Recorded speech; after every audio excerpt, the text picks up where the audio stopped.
Years ago, I was invited to speak in Argentina. The flight was from Minnesota to New York to Miami to Chile, Buenos Aires. I don't fly well. I hate it. It's uncomfortable. I suffer through it. And this was a particularly difficult, long, verschleppte Krenk. When I finally arrive in Buenos Aires, the shliach there picks me up at the airport, takes me to a hotel room so that I can recover, and the next day we start the lecture tour. Picks me up, we're in the car, we're driving along, and he says, by the way, there's a woman in town who suffered a terrible tragedy. She is severely depressed. She hasn't come out of her apartment in 6 months. And she refuses to talk to anybody. But when we told her you were coming, she agreed to talk to you. So we'll stop at her apartment on the way to the hotel, and you'll talk to her. I was furious. I couldn't believe it. It has to be on the way to the hotel?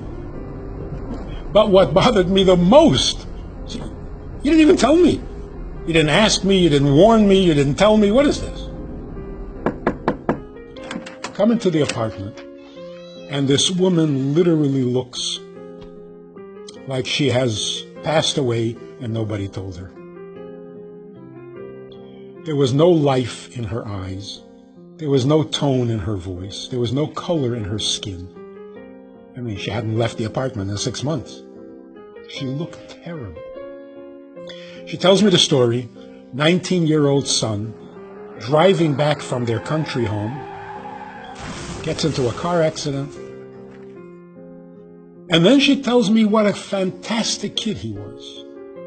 What an exceptional, respectful, helpful, all the great qualities. She finishes, what can you say? So I said, that sounds like a fantastic kid you had. And you had him for 19 years. She was not impressed. So I said, imagine if there was no shock. Imagine God comes to you and says, there is this fantastic soul in heaven. He needs to be born and live for 19 years. I'm looking for someone to be his mother.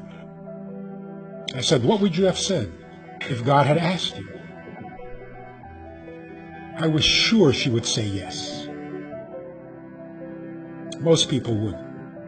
She said, absolutely not. Without thinking, I said, well, it's a good thing he didn't ask you. The floodgates opened up. She cried like she needed to cry for the last 6 months. And in front of my eyes, she came back to life.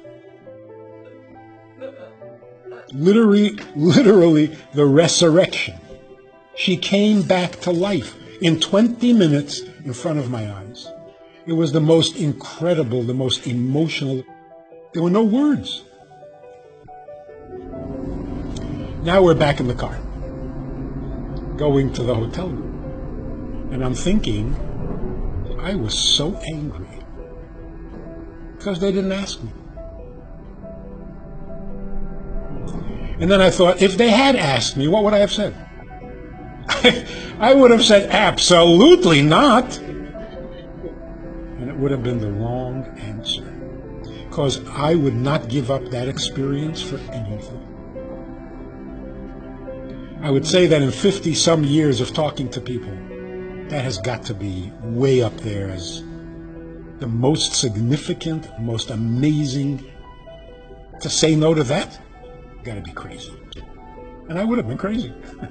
And I would have said no. The moral of the story is that it's a good thing that God doesn't ask us. You want a challenge in your life? Not particularly, no. You want an uphill struggle? Absolutely not. Want to get married? Not if I don't have to. What would we amount to if we got to choose? So it's really a good thing. God doesn't ask. He has more confidence in us than we have.